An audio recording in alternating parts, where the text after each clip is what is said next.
Hello guys, good evening. Ayan, magchichika lang tayo tungkol kahapon at saka nung isang araw, kaninang umaga at kagabi. Ayan. At syempre ngayong araw na to. Ang dami ano. Yes guys, alam niyo ba, kagabi, ayan, kagabi muna yung ano yun natin. Nakapag-ipon ako ng maraming tubig. Kaya nung umaga na, nakapagbanlaw din yung asawa ko. Kinusot ko siya kagabi, tapos nabanlawan ko siya isang beses kasi may tulog na. And then nag-stop na ako kasi 1 a.m. na pala ako natulog. So parang ano na talaga yung mata ko. And then lahat drums, palanggana na malalaki, kung ano-ano yung pwedeng mapagsidlan ng tubig, ginawa ko kagabi. Kaya for the first time, hindi kami naubusan kaninang umaga ng pansaing at panghugas. Nakapaligo kaming lahat nakapaligo. At ngayong gabi, ayan, may tubig pa kami na ginamit namin pansahing panghugas ng plato. And then may natira pa talaga kunti na lang sa drum. May pang CR din kami.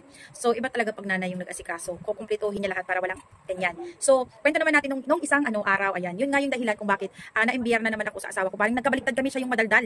Nagalit siya, nag-wild siya kasi pagising niya, wala talagang naipon na tubig kasi may sakit ako noon, masama yung pakiramdam ko. Tapos yung anak ko naman, mga 1 a.m. na daw, wala pang tulo ang tubig. So hanggang nakatulog na lang siya, walang tubig na naipon. And then pagtingin namin doon sa isang drum, may tubig na isang drum kasi nag-CR pala si mother, yung biyanan ko, ayan. So wala daw siyang pambuhos. Wala daw ipambuhos kung meron pang magsi-CR. So binuksan niya yung gripo, walang tulo. So nakalimutan siguro bukas yung gripo and then may tulo na. Ayun, napuno naman yung drums. Ang balik naman ng asawa ko nagalit kasi sino daw nagbukas kasi sayang daw yung tubig. Sabi ko, ano ka ba? Pasalamat ka na lang may tubig. Hindi natin alam. Yung pala umamin naman si mother na siya pala nag-ipon, o di ba? Sabi ko, huwag ka na madaldal kasi nga nangyari na, hindi mo naman ibabalik. So para naman siyang babae na nagkabaliktad kami ng ugali. Kaya nagalit siya, tulog pa ako.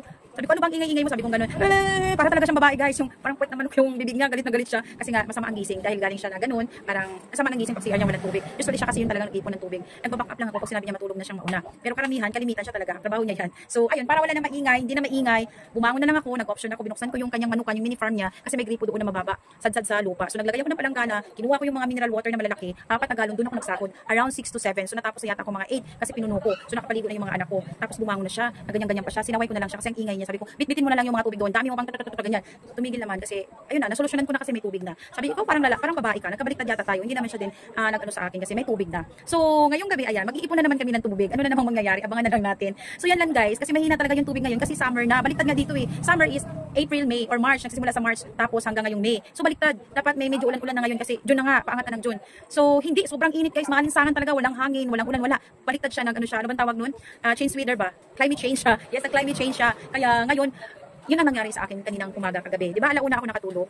Yes, dahil alauna ako nakatulog, medyo nafe-feel ko na masama yung ulo ko kasi may migraine po talaga ako. So, ayun, natulog ako, tapos minom ko na maraming tubig, siguro 4 na baso, tapos bumangon pa ako uminom kasi pinagpapawisan talaga ako. Ganun ako pag sinusumpong na ng migraine. So, kaninang umaga, alauna, ilang tulog lang ako, alas 2, alas 3, alas 4, alas 5, alas 6. Hindi na siya na kompleto guys, at napilitan pa talaga ako dahil CR ako. Kaya sabi ko, kahit natutulog ako kagabi, nafe-feel ko na masama yung ng ulo ko, yung migraine ko talaga. Gusto kong bumangon dahil iinom ako ng gamot. Yung gamot ko talaga na iniinom kapag sinusumpong ako. Hindi ako makabangon kasi nga masakit yung ulo ko. Hanggang pagtingin ko sa yung sinag sa bintana, umaga na. Kaya napilitan akong tumayo mga 8, tapos diretso sa tindahan, kinuha ko yung gamot ko, uminom ako, tapos natulog ako saglit.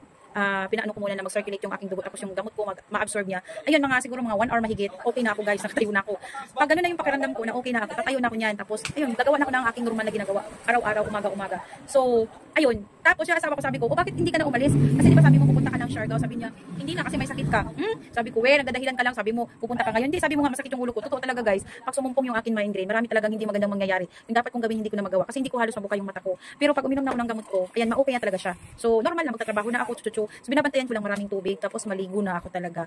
Kung pwede, 2 beses, umaga sa kahapon or before matulog. Pag summertime po talaga yan, yung sobrang init. Kaya hindi ako lumalabas, hapon lang saka naka-aircon. Kasi parang yun ang gamot eh. Sigurado, yung kuryente. Sige, okay lang. Kaysa naman ako yung sumpungin, baka mangyari sa akin. Mas mahal, di ba? Mahal magkasakit. So, that's all lang po. Bye-bye.